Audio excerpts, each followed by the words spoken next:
Hello everyone. तो battle through the haven के पिछले एपिसोड में हमने देखा था शोयान जैसे ही अपनी बुद्धि सत्वा सीड को निकालकर बुद्धि सत्वा ट्री को ढूंढने की कोशिश करता है, उसको बिल्कुल भी सक्सेड नहीं मिलता, लेकिन उसको थोड़ा बहुत तो सेंसेशन होता है, जिसके चलते जब वो उसी डायरेक्शन की तरफ आगे बढ़ने लगता है, एल्डर चिंगचैंग शोयान को बोलते हैं कि आगे हमारे सामने फ्लावर सेट नाम का एक सेट है जिसको स्काई प्रोफाउंड सेट के बंदे मारना चाहते हैं। ये सुनकर शोयान बहुत ही ज्यादा गुस्से में आ जाता है, जिसके चलते वो अपने गोल्डन जॉइंट का रूप लेकर प्रोफाउंड स्काई सेट के बंदों के ऊपर हमला कर देता है। और इसी टाइम के दौरान वो मिलता है यूनून और नालायन रन से, लेकिन शोयान को वो लोग नहीं पहचान पाते। अब यहीं से ही स्टार्ट होता है बैटल थ्रू द हेवन का नेक्स्ट नोवेल पार्ट। अब जब शोयान लिंकुआन का चटनी बना रहा था, लिंकुआन की डार्क और डेंस आंखें अपने सामने प्रेजेंट हुए वो गोल्डन जॉइंट को देख रहा था। अब डीप आवाज में लिंकुआन कहता है, एक्सपर्ट क्या मैं जान सकता हूँ आप हो कौन? वो दरअसल ये हमारी प्रोफाउंड स्काई सेट और फ्लावर सेट के बीच की मामला है, तो आप हम लोगों के बीच के मामले में इंटरप्ट मत करो। अब सामने से 70 फीट का वो बड़ा सा फिगर बस लिंकुआन की तरफ देखकर एक स्माइल पास करता है। अब इसी टाइम पर शोयान, जो अभी के लिए गोल्डन जॉइंट का रूप लेकर सबके सामने प्रेजेंट है, वो अब याहुआ लियांजुन डेड बॉडी को किक करते हुए लिंकुआन की तरफ फेंक देता है। अब याहुआ लियांजुन का डेड बॉडी एकदम कोई बॉल की तरह लिंकुआन के पास आकर गिरता है। अब गोल्डन जॉइंट की ऐसी हरकत को देख लिंकुआन का आंखें बहुत ही ज्यादा ग्लूमी हो जाता है, जिसके चलते वो गुस्से में अपने हाथ को आगे की तरफ ग्रैब करता है। और अब लिंकुआन कहता है, तुम जो हमारे प्रोफाउंड स्काई सेट के मैटर में खुद को इंटरवीन कर रहे हो, आज ये चीफ मतलब मैं देखूंगा तुम्हारे पास आकर एबिलिटीज ही क्या है। अब ये कहने के बाद वो एक घोस्ट की तरह अपनी जगह से डिसअपियर होके गोल्डन जॉइंट के ऊपर ही अपियर हो जाता है। अब वो अपने हाथों को क्लंच करते हुए बोलता है, ग्रेट हिल ड्रैगन फिस्ट। अब जिस मोमेंट पर ये आवाज लिंकुआन के मुंह से बाहर आता है, उसके चारों तरफ वो डाउकी को फैलाने लगता है। ये इकट्ठे हो रहे डाउकी फटाक से एक ब्लैक कलर के ड्रैगन में ट्रांसफर हो जाते हैं। अब वो ड्रैगन दहाड़ते हुए गोल्डन जॉइंट की तरफ सूट हो जाता है। अब ये देखकर गोल्डन जॉइंट ऊपर की तरफ देखने लगता है। ये देखकर गोल्डन जॉइंट अपना एक रूथलेस पंच को वो हमले की तरफ थ्रो कर देता है। अब जैसे ही वो हमला एक दूसरे के साथ टकराते हैं, हमें चारों तरफ की स्पेस को फटते हुए दिखाई देता है। अब एकदम से सैलाब की तरह चारों तरफ एनर्जी फैलने लगता है।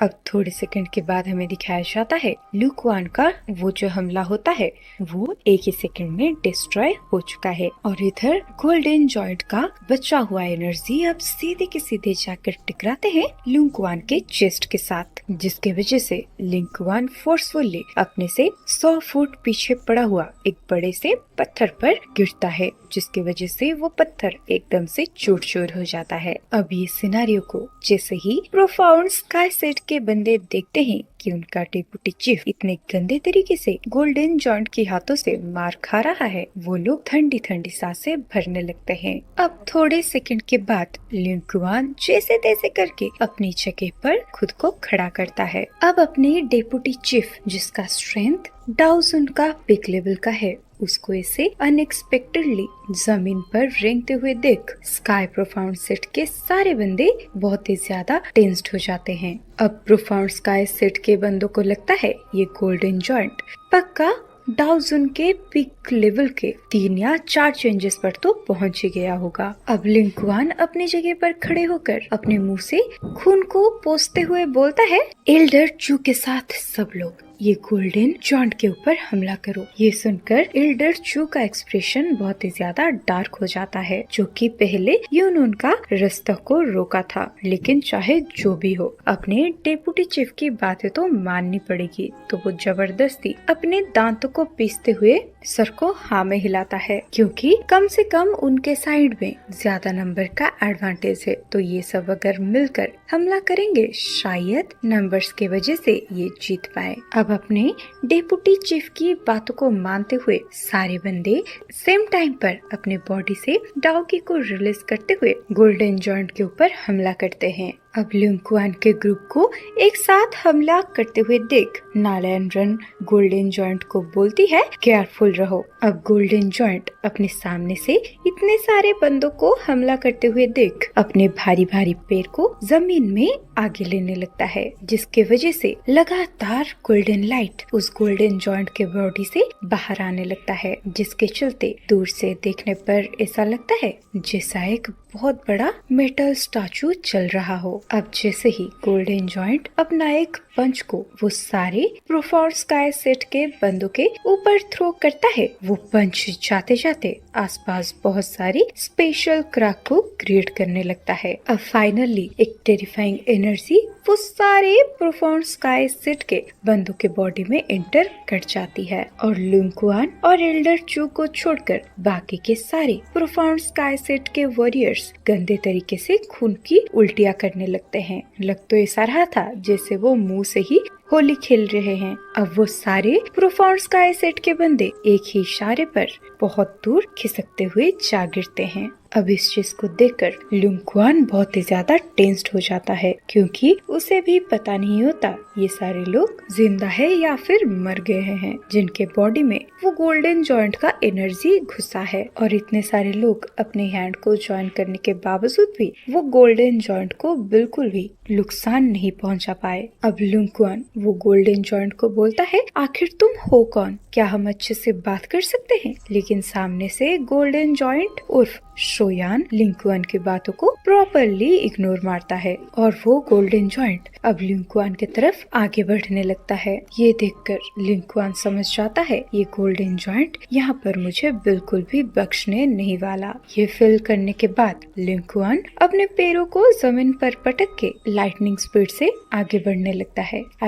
वो गोल्डन जॉइंट के सामने से भागने लगता है और जाते जाते लिंकुआन बोलता है, बेस्टर, जैसे ही तेरे आइडेंटिटी के बारे में मुझे मालूम पड़ता है तू ही मेरे सामने मौत की भीख मांगेगा। अब ये बोलते ही लिंकुआन जैसे ही अपने सर को आगे मोड़ता है, उसको अपने साइड में एक गोल्डन लाइट प्रेजेंट होता हुआ फील होता है। अब अचानक से उसके साइड का स्पेस फट जाता है और उसके अंदर से निकलता है वही गोल्डन जॉइंट। अब अपने साइड में गोल्डन जॉइंट को इतना स्पीडली अपीयर होते हुए देख लिंकुआन बहुत ही ज्यादा गंदा फील करता है, लेकिन लिंकुआन का कुछ बोलने से या कुछ करने से पहले वो गोल्डन जॉइंट इंस्टेंट ही लिंकुआन के पीछे अपीयर होता है और वो अपने एक पावरफुल पंच को लिंकुआन के पीठ में थ्रो कर देता है, जिसके वजह से लिंकुआन के बॉडी के सारे डाउकी एकदम से चूर चूर हो जाती है। और जैसे ही गोल्डन जॉइंट की डाउकी लिंकुआन के बॉडी के अंदर एंटर करता है, वो काफी स्पीडली लिंकुआन के बॉडी के साथ उसकी हड्डियों को भी चकमाचूर करने लगता है।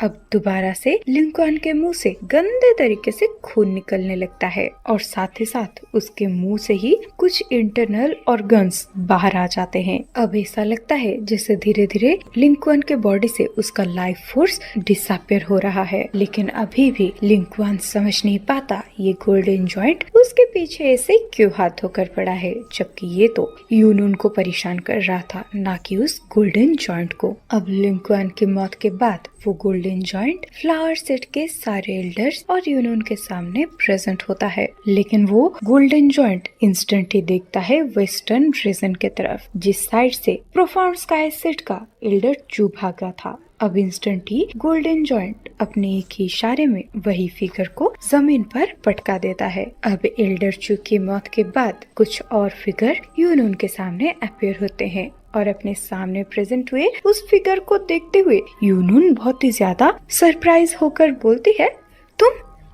तुम तो शायद क्वीन मेड्यूसा हो ना। अब क्वीन मेड्यूसा भी यूनून को देखते हुए बोलती है, मिस्टीरियस क्लाउड सेट की सेट चीफ यूनून। तभी मैं कहूँ जैसे ही ये शोयान ने फ्लावर सेट का नाम सुना, वो बिना कोई परवाह किए यहाँ पर क्यों आया, क्योंकि एक्चुअल में यहाँ पर तुम प्रेजेंट हो। अब अपने सामने शोयान के सारे दोस्तों को देखकर यूनून कुछ सोचने लगती है। अब वो अचानक से सरप्राइज होकर गोल्डन जॉइंट को देखते हुए एक एक्साइटमेंट आवाज में बोलती है, शोयान क्या ये सच में तुम हो? ये सुनकर नालायन रन भी काफी अजीब तरीके से वो गोल्डन जॉइंट को घूरने लगती है, क्योंकि वो भी बिल्कुल भी भरोसा नहीं कर पा रही थी। ये लड़के ने सच में सिर्फ और सिर्फ अपने अकेले के स्ट्रेंथ पर रिलाई करके प्रोफाउंड स्काई सेट के सारे बंदों को फिनिश कर दिया। अब सारे बंदे गोल्डन जॉइंट को बस देख ही रहे होते हैं। सामने से शोयान अपने गोल्डन जॉइंट के रूप से अपने असली फॉर्म में आता है। अब शोयान सबके स्टंट आंखों को देखकर बोलता है,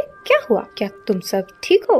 अब यूनून बोलती है, तो ये सच में तुम हो? ये सुनकर शोयान अपने रिंग स्पेस में से एक पिल का डब्बा को निकालकर यूनून को थमा देता है। अब यूनून उस जेड बोतल में से अपने लिए एक पिल को लेने के बाद नालायन रन को वो जेड बोतल को ट्रांसफर करती है और बोलती है, बाकी के मेंबर्स को भी ये जेड बोतल में से कुछ पिल दे दो। अब मेडिसिन को कंज्यूम करने के बाद यूनून शोयान को बोलती है, लेकिन तुम सब यहाँ पर आई क्यों हो? ये सुनकर शोयान बोलता है, हम भी एंशिएंट रीजन में बुद्धिसत्वा ट्री को ढूंढने के लिए आए हैं, लेकिन कोइंसिडेंटली हमें प्रोफाउंड स्काई सेट के लोग मिल गए। उसके बाद हमने तुम्हारी ग्रुप को देखा। अब ये सारी बातों को सुनकर यूनून मेड्यूसा को देखने लगती है और बोलती है, काफी अनएक्सपेक्टेडली हम दोनों यहाँ पर दोबारा इससे मिल रहे हैं, क्योंकि जब मैं जियामा एम्पायर में थी तब मुझे एक बार तुम्हारे स्नेक डिजर्ट में जाने के लिए बिल्किंग गुहे ने इनवाइट किया था, क्योंकि गुहे को तुमसे ग्रीन लोटस कोर फ्लेम को स्नैच करनी थी। और उसके बाद शोयान की वजह से तुम मिस्टीरियस क्लाउड सेट में अपीयर हुई थी, और जब जब हम दोनों की मुलाकात हुई थी वो कभी भी फ्रेंडली टर्म में नहीं हुई। ये सुनकर मेडुसा बस अपने सर को हाँ में हिलाती है और वो आगे कुछ भी बात नहीं करती। अब मेड्यूसा की ऐसी बर्ताव को देख यूनून भी चुप हो जाती है, क्योंकि उसे भी फील हो जाता है मेड्यूसा उसके साथ बात करने में कोई भी इंटरेस्ट नहीं ले रही। अब इन दोनों लड़कियों के बीच के ऐसे वातावरण को देखकर शोयान भी थोड़ा बहुत एम्बैरेस फील करता है। अब वो सीधे की सीधे देखता है लिटिल फेरी डॉक्टर की तरफ, क्योंकि वो चाहता था लिटिल फेरी डॉक्टर इन दोनों लड़कियों के बीच में जाकर इन दोनों के बीच के मैटर को सेटल करे, लेकिन इस बारी लिटिल फेरी डॉक्टर शोयान के साइड को छोड़ देती है। अब इस चीज को समझने के बाद शोयान भी मन से काफी भारी भारी फील करने लगता है। अब ये सारे शांत माहौल को चीरते हुए फ्लावर सेट की एक एल्डर आगे बढ़ते हुए शोयान को बोलते हैं, हमारे फ्लावर सेट को हेल्प करने के लिए शोयान तुम्हारा बहुत बहुत धन्यवाद। ये सुनकर शोयान कहता है, एल्डर आप ये कैसी बात कर रहे हो? और वैसे भी फॉलन स्टार पवेलियन और फ्लावर सेट के बीच में पहले से ही काफी अच्छा रिश्ता है, और यूनून तो मुझे उससे भी पहले से जानती है, तो एंड में मुझे आप लोगों की हेल्प तो करनी ही थी। लेकिन एल्डर क्या आप लोग मुझे बता सकते हो आप लोग वेस्टर्न रीजन में कब से एंटर किए हो? ये सुनकर विल्डर बोलते हैं, हमारे लिए काफी गंदा बात ये है, हम 5 दिन से ये एंशिएंट वेस्टर्न रीजन पर एंटर कर चुके हैं, लेकिन कोई एग्जैक्ट रूट ना होने के कारण हम यूं ही इस फॉरेस्ट के अंदर इधर उधर भटक रहे हैं, जिसके वजह से हम लोगों का स्पीड काफी स्लो होता जा रहा है, जिसके चलते जर्नी के दौरान हमने बहुत सारे बीस्ट को अपने तरफ अट्रैक्ट कर दिया है। और लास्ट टाइम भी हम जब कुछ बीस्ट के साथ लड़ रहे थे, उसी टाइम का फायदा उठाकर प्रोफाउंड स्काई सेट के बंदे ने हमारे ऊपर स्नेक अटैक लॉन्च कर दिया था, जिसकी वजह से एल्डर चिंगुआ की डेथ हो चुका है। ये सुनकर शोयान अंदर से बहुत ही ज्यादा बुरा फील करता है। अब ये सुनकर शोयान अब कहता है, अगर ऐसी बात है तो क्या आप लोग बाकी के फ्रैक्शन की अभी के लोकेशन के बारे में कुछ जानते हो? ये सुनकर आगे की बात को यूनून एक्सप्लेन करने लगती है। वो बोलती है, वो सब लोग एंशिएंट वेस्ट रीजन के एंशिएंट रीजन स्टेट में होंगी, क्योंकि एंशिएंट टाइम से वही जगह छुटी हुई है और उस जगह पर कोई भी नॉर्मल फ्यूरियस बीस्ट वहाँ पर नहीं रहता, और सिर्फ इसी चीज की वजह से ये पूरे एंशिएंट वेस्टर्न रीजन में बस वो जगह ही सेफ है। लेकिन फिर भी अगर हम उस जगह पर पहुंचना चाहते हैं तो हमें 2 दिन लग जाएंगे। ये सुनकर शोयान कहता है एंशिएंट रीजन स्टेट। ये बोलते ही वो एक डीप थॉट में चला जाता है और सोचने लगता है ये एंशिएंट फॉरेस्ट में जो भी ट्रेजर्स होंगे उसको कोई फ्यूरियस बीस्ट गार्ड कर रहा होगा। तो अगर हम एंशिएंट बुद्धिसत्वा ट्री के बारे में बात करें तो फिर उसको पता नहीं कितने फ्यूरियस बीस्ट प्रोटेक्ट कर रहे होंगे। तो जब बाकी के फ्रैक्शंस बुद्धिसत्वा ट्री को ऑब्टेन करने के लिए कोई ना कोई जुगाड़ कर रहे होंगे, उस टाइम का फायदा शोयान उठाएगा, वरना मेरे पास कोई भी चांस नहीं है ये एंशिएंट बुद्धिसत्वा ट्री को अपने नाम करने का। और वैसे भी जो भी फ्रैक्शंस इतने सारे प्रॉब्लम को चीर फाड़ते हुए आगे पहुँचे हैं वो बहुत ही ज्यादा स्ट्रॉन्ग होंगे और उनमें से कई फ्रैक्शंस मेरे पुराने दुश्मन भी हो सकते हैं। इवन इफ सोल पैलेस के बंदे भी यहाँ पर अपीयर हो सकते हैं। अब ये सारी बातों को सोचने के बाद शोयान कहता है क्यों ना आगे की जर्नी हम दोनों फ्रैक्शंस साथ में स्टार्ट करें, क्योंकि अगर हम दोनों की पार्टी यूनाइटेड होती है तो फिर हम दोनों की स्ट्रेंथ काफी राइज करेगी और किसी भी परेशानी का सामना करने के टाइम में हम दोनों उस प्रॉब्लम को हाफ हाफ बांट सकते हैं। और भले ही सामने पहुंचने वाले फ्रिक्शंस चाहे कितना भी स्ट्रॉन्ग हो, लेकिन हमें उस जगह पर पहले पहुंचना होगा। अब इस चीज को सुनकर यूनून थोड़ी देर तक सोचने लगती है और जब वो अपनी घायल हुए सेट के मेंबर्स को देखती है, उसके पास शोयान की बातों को मानने के अलावा उसे कोई दूसरा रास्ता दिखता ही नहीं, क्योंकि कुछ दिनों से जैसे उनका ग्रुप बार बार अटैक को झेलता आ रहा है, उसके हिसाब से उसका ग्रुप का ज्यादा स्ट्रेंथ बचा नहीं है, जिसकी वजह से उनका ग्रुप के लिए एंशिएंट रीजन स्टेज में पहुंचना बहुत मुश्किल होने वाला है। तो अब वो शोयान के बातों में हाँ भरते हुए बोलती है तो चलो हम ईस्ट वाला रास्ता लेते हैं। हालांकि वेस्ट में जाने वाला रास्ता थोड़ा ज्यादा क्लोज पड़ता है, लेकिन उस जगह की मेन रोड को एंशिएंट हेवन डीमन पाइथन ने ऑक्युपाई करके रखा है। तो अगर हम उस जगह से पास करते हैं तो हम उसे डेफिनेटली डिस्टर्ब कर देंगे। और वैसे भी उसका स्ट्रेंथ डाउजन के पिक के 6 स्टार चेंज पर है। अब एंशिएंट हेवन डीमन पाइथन का नाम सुनकर शोयान बहुत ही ज्यादा सरप्राइज हो जाता है, क्योंकि ये म्यूटेड स्नेक बीस्ट के एक्सट्रीमली रियल स्पीसीज है और ये 9 सेरेन डीप ग्राउंड पाइथन से भी ज्यादा फिरोसियस होता है। लेकिन ये क्रिएचर थोड़ा ज्यादा ही रेयर है और बाहरी दुनिया में इसका नामो निशान तक नहीं पाया जा सकता। और अनएक्सपेक्टेड बात तो ये है इस रीजन में ऐसी क्रिएचर एग्जिस्ट भी कर रहा है। और शोयान का सरप्राइज होने की बात ये नहीं है कि इस रीजन में ancient heaven demon python exist कर रहा है, बल्कि उसने एक एंशिएंट बुक में पढ़ा था कि एक एंशिएंट हेवन डीमन पाइथन के ब्लड का इस्तेमाल करते हुए कोई भी इंसान अपनी फिजिकल बॉडी को रिफाइन करके उसको और भी ज्यादा ताकतवर बना सकता है। और वैसे भी अभी के लिए शोयान को अपनी फिजिकल स्ट्रेंथ को बढ़ाने की काफी जरूरत है, क्योंकि सिर्फ और सिर्फ ऐसा करने के बाद ही वो अपने किंग कॉन्ग ग्लास बॉडी का 99 फुट को अनलॉक कर पाएगा। और वैसे भी अभी एंशिएंट वेस्टर्न रीजन में आगे जाकर वो बहुत ही ज्यादा पावरफुल फ्रैक्शंस के साथ मिलने वाला है। तो अगर ट्रम्प कार्ड के रूप में शोयान के पास उसका सफिशिएंट स्ट्रेंथ नहीं होता तो फिर वो सिर्फ और सिर्फ सप्रेस होकर ही रह सकता है। और तो और एंशिएंट बुक में शोयान को और एक इन्फॉर्मेशन भी मिला था कि एंशिएंट हेवन डीमन पाइथन को ब्लड पूल बनाना बहुत पसंद है, क्योंकि वो ब्लड पूल वही लोकेशन है जहाँ पर उसका ऑफस्प्रिंग जन्म लेता है और अपनी संतान के लिए सफिशिएंट एनर्जी को प्रोवाइड करने के लिए वो कई सौ सालों तक वो नेचुरल ट्रेजर्स को इकट्ठा करता रहता है जो कि रिच एनर्जी से भरी हुई हो।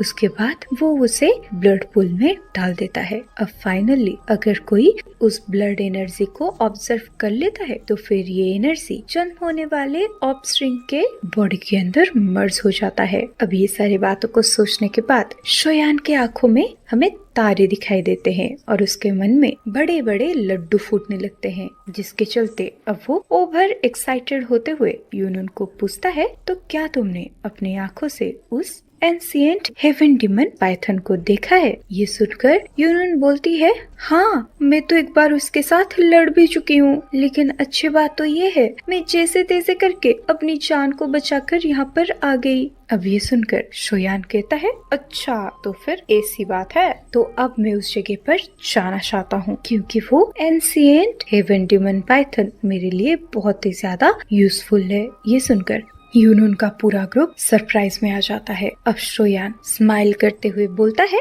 मेरे पास मेरे अपने प्लान्स है, तो मैं सारे सिचुएशन के बारे में जाने बिना फालतू में एक्शंस नहीं लेता, तो अभी के लिए तुम थोड़ा सा रिलैक्स करो। हालांकि वो ancient heaven demon python powerful है, लेकिन वो हम सबको डिफीट नहीं कर सकता। अब शोयान को ऐसे ही जिद पर अड़ते हुए देख यूनून थोड़े टाइम के बाद अपने सर को हाँ में हिलाते हुए बोलती है, तो क्योंकि तुम वहाँ पर जाना चाहते हो तो फिर चलो हम साथ में चलते हैं, क्योंकि मेरे ग्रुप के मेंबर्स पहले से ही घायल हैं, तो अगर हम सेपरेट हो जाते हैं तो हमारे लिए खतरा ज्यादा होगा, और कोइंसिडेंटली हम उस रास्ते को भी जानते हैं जो कि तुम्हें सबसे पहले एंशिएंट हेवन डिमन पाइथन तक पहुंचा सकता है। ये सुनकर अब शोयान हंसते हुए बोलता है, अच्छा अगर ऐसी बात है तो फिर चलो मैं आप सबको ट्रैवल करवाता हूँ, और आप सब बिल्कुल भी चिंता मत करो, मेरे होते हुए आपको कोई भी परेशानी नहीं होने वाला।